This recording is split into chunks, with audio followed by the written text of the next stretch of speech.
Hi friends, ಎಲ್ಲರಿಗೂ ನಮಸ್ಕಾರ. ನಮ್ಮ ಅಡುಗೆ ಮನೆಗೆ ನಿಮ್ಮೆಲ್ಲರಿಗೂ ಸ್ವಾಗತ ಹೇಳ್ತಾ ಇವತ್ತಿನ ಈ ವಿಡಿಯೋದಲ್ಲಿ ನಾನು ಬಸಳೆ ಸೊಪ್ಪನ್ನು ಯೂಸ್ ಮಾಡಿಕೊಂಡು ಸಾಂಬಾರು ಮಾಡ್ತಾ ಇದ್ದೀನಿ.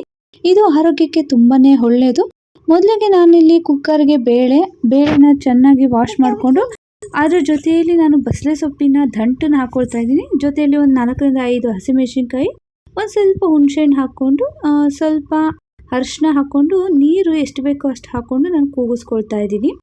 ಇದು ಕೂಗೋಷ್ಟರಲ್ಲಿ ನಾನಿಲ್ಲಿ ಒಂದು ಬಾಣಲಿಗೆ ಎಣ್ಣೆ ಹಾಕ್ಕೊಂಡು ಎಣ್ಣೆ ಕಾದಾದ್ಮೇಲೆ ಸಾಸಿವೆ, ಅದ್ರ ಜೊತೆಯಲ್ಲಿ ಕರಿಬೇವು ಹಾಗೆ ಒಂಚೂರು ಬೆಳ್ಳುಳ್ಳಿ ಹಾಕ್ಕೊಂಡು ಚೆನ್ನಾಗಿ ಫ್ರೈ ಮಾಡ್ಕೊಳ್ತೀನಿ. ಹಸಿ ಸ್ಮೆಲ್ ಹೋಗೋವರೆಗೂ ನಾವು ಇದನ್ನು ಫ್ರೈ ಮಾಡ್ಕೊಳ್ಬೇಕಾಗುತ್ತೆ. ಈಗ ಒಂದು ಈರುಳ್ಳಿನ ಸಣ್ಣದಾಗಿ ಹಚ್ಚಿಟ್ಕೊಂಡಿದ್ದೆ, ಸೊ ಅದನ್ನು ಹಾಕ್ಕೊಳ್ತಾ ಇದ್ದೀನಿ. ನಾನಿಲ್ಲಿ ಈರುಳ್ಳಿನ ಉದ್ದ ಹಚ್ಚಿಟ್ಕೊಂಡಿದ್ದೀನಿ. ಇದು ಕೂಡ ಕೆಂಬಣ್ಣ ಬರೋವರೆಗೂ ಚೆನ್ನಾಗಿ ಫ್ರೈ ಮಾಡ್ಕೊಳ್ಬೇಕಾಗುತ್ತೆ. ಈಗ 2 ಟೊಮ್ಯಾಟೋನ ಈ ಥರ ಹಚ್ಚಿಟ್ಕೊಂಡಿದ್ದೆ, ಅದನ್ನು ಹಾಕ್ಕೊಳ್ತಾ ಇದ್ದೀನಿ. ಟೊಮ್ಯಾಟೊ ಬೇಗ ಬೇಯಲಿ ಅನ್ನೋ ಕಾರಣಕ್ಕೆ ಒಂದು ಸ್ವಲ್ಪ ಉಪ್ಪು ಹಾಕ್ಕೊಳ್ತಾ ಇದ್ದೀನಿ. ಇದು ಸ್ವಲ್ಪ ಹೊತ್ತು ಚೆನ್ನಾಗಿ ಫ್ರೈ ಆಗಬೇಕು. ಟೊಮ್ಯಾಟೊ ಚೆನ್ನಾಗಿ ಬೇಯಬೇಕು.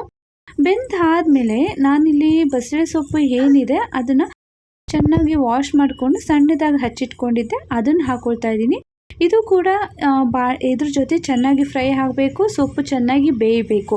ಅಲ್ಲಿವರೆಗೂ ನಾವು ಸಣ್ಣ ಹುರಿಯಲ್ಲಿ ಬೇಯಿಸ್ಕೊಳ್ಬೇಕಾಗುತ್ತೆ. ಇದು ಮಿಕ್ಸ್ ಮಾಡ್ಕೊಂಡು ಆದಮೇಲೆ ಒಂದು ಪ್ಲೇಟ್ ಮುಚ್ಚಿ ಒಂದು 10 ನಿಮಿಷ ಬೇಯಿಸ್ಕೊಳ್ಳೋಣ. ಕುಕ್ಕರ್ ಕೂಗಿದಾದ್ಮೇಲೆ ನೋಡಿ, ದಂಟು ಮತ್ತು ಬೇಳೆ ಈ ರೀತಿ ಆಗಿರುತ್ತೆ. ಇದರಲ್ಲಿ ನಾನು ಹಸಿಮೆಣಸಿನ್ಕಾಯಿ ಒಂದು 4 ಹಾಕಿದ್ದೆ, ಅದನ್ನು ನಾನು ಮಿಕ್ಸಿಗೆ ಹಾಕ್ಕೊಳ್ತಾ ಇದ್ದೀನಿ. ಸೊ ಇದು ಸೊಪ್ಪು ಚೆನ್ನಾಗಿ ಬೆಂದಿದೆ. ಈಗ ಒಂದು 2 ಟೇಬಲ್ ಸ್ಪೂನ್ನಷ್ಟು ನಾನು ಸಾಂಬಾರು ಪುಡಿನ ಹಾಕ್ಕೊಳ್ತಾ ಇದ್ದೀನಿ. ಸಾಂಬಾರು ಪುಡಿ ನೀವು ನೋಡಿ ಹಾಕ್ಕೊಳ್ಬೇಕಾಗುತ್ತೆ. ನಾನಿಲ್ಲಿ ಹಸಿಮೆಣಸಿನ್ಕಾಯಿ ಹಾಕಿರೋದ್ರಿಂದ ಸ್ವಲ್ಪ ಖಾರ ಕಡಿಮೆ ಮಾಡ್ಕೊಳ್ತಾ ಇದ್ದೀನಿ. ಅದಕ್ಕೆ ಸ್ವಲ್ಪ ಸಾಂಬಾರು ಪುಡಿ ಕಡಿಮೆನೇ ಹಾಕ್ಕೊಂಡಿದ್ದೀನಿ. ಈಗ ಬೇಯಿಸ್ಕೊಂಡಂತಹ ಬೇಳೆ ಮತ್ತು ದಂಟನ್ನು ಹಾಕ್ಕೊಳ್ತಾ ಇದ್ದೀನಿ. ಮತ್ತು ಎಷ್ಟು ಬೇಕೋ ಅಷ್ಟು ನೀರನ್ನು ಮಿಕ್ಸ್ ಮಾಡ್ಕೊಳ್ತಾ ಇದ್ದೀನಿ.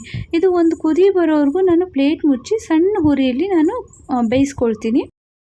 ಕೊನೆಯದಾಗಿ ರುಚಿಗೆ ತಕ್ಕಷ್ಟು ಉಪ್ಪು ಹಾಕ್ಕೊಂಡು ಒಂದು 5 ರಿಂದ 10 ನಿಮಿಷ ಸಣ್ಣ ಹುರಿಯಲ್ಲಿ ಕುದಿಸ್ಕೊಂಡ್ಬಿಟ್ರೆ ಸಾಂಬಾರು ರೆಡಿ ಆಗುತ್ತೆ. ನೋಡಿದ್ರಲ್ಲ, ಬಸಳೆ ಸೊಪ್ಪನ್ನ ಯೂಸ್ ಮಾಡಿಕೊಂಡು ಸೊಪ್ಪು ಸಾರು ಹೇಗೆ ಮಾಡೋದು ಅಂತ.